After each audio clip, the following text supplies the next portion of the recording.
Hello everyone.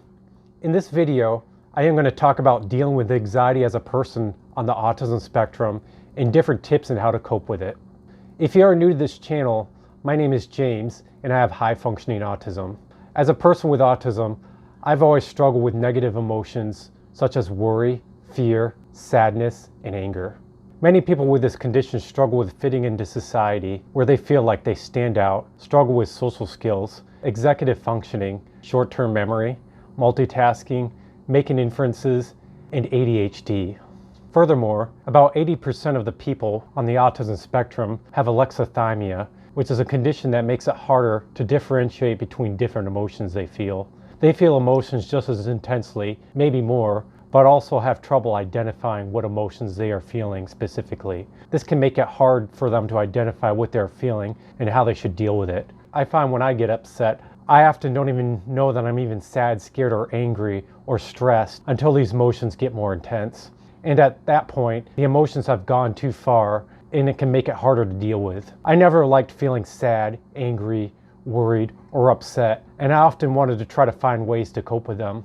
As I've gotten older, I have more responsibilities, such as living at my own house with my wife, holding different jobs, knowing that other people suffer and feeling like I need to help them, and also creating YouTube videos. It's good having more responsibilities, however, it makes making anxiety harder to deal with. Fortunately, I've made a lot of progress over the years in terms of how to cope with anxiety and negative emotions. In this video, I am going to talk about many different tips on how to cope with anxiety, as well as tips on how to prevent yourself from having anxiety in the future. If you experience anxiety, what are some ways to cope with it?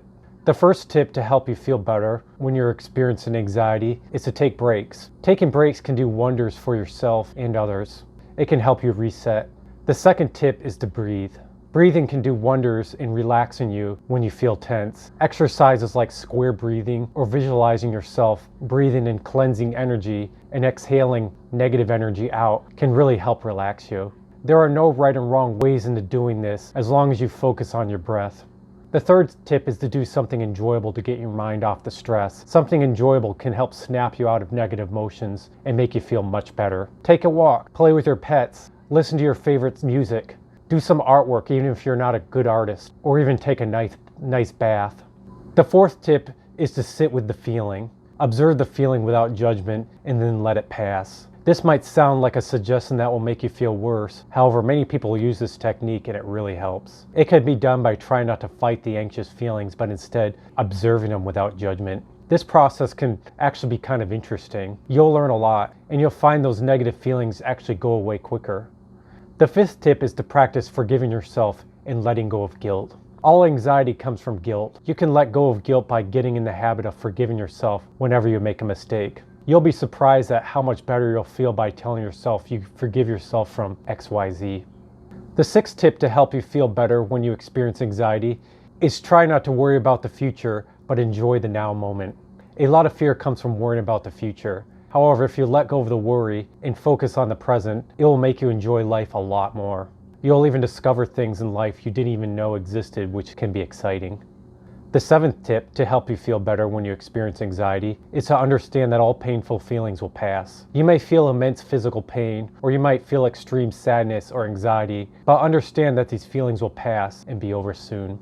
The seventh tip is believing that it's possible to let go of the belief of that pain and suffering exists by changing your perspective you have about everything. This may sound like a wacky, hard-fetched thing, but if you truly believe something is good, then it won't be painful to you.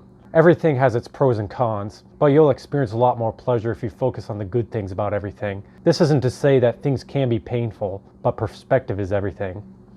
These are some tips I found helpful whenever you get caught up in anxiety. Now I want to talk about some of the long-term tips you can work on a daily basis that can help you prepare to deal with an anxiety in advance and lessen the intensity of anxiety in challenging situations in the future.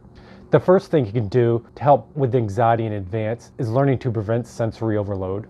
If you're sensitive to stimulus like me, you can learn to prevent sensory overload in advance by bringing earplugs, sunglasses, or other helpful items to high sensory places in advance. If you have to work or shop in loud places, it can be helpful to have an emergency escape plan if you feel overwhelmed. If you are interested in learning more about dealing with sensory overload, please watch my video about sensory overload. The second thing you can do to help deal with anxiety in advance is getting in the habit of taking breaks and rest. Taking a break when you feel overwhelmed is great, but thinking of ways to take breaks in advance can help you prepare for times where you might feel anxiety. Like dealing with sensory overload, you can come up with an emergency escape plan for times you feel stressed.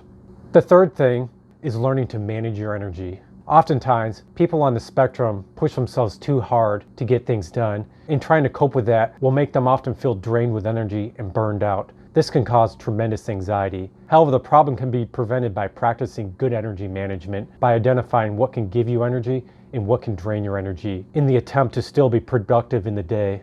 If you're interested in learning more about how to manage your energy better, you can watch my video about autism burnouts. The fourth thing you can do to help deal with anxiety in advance is to be organized.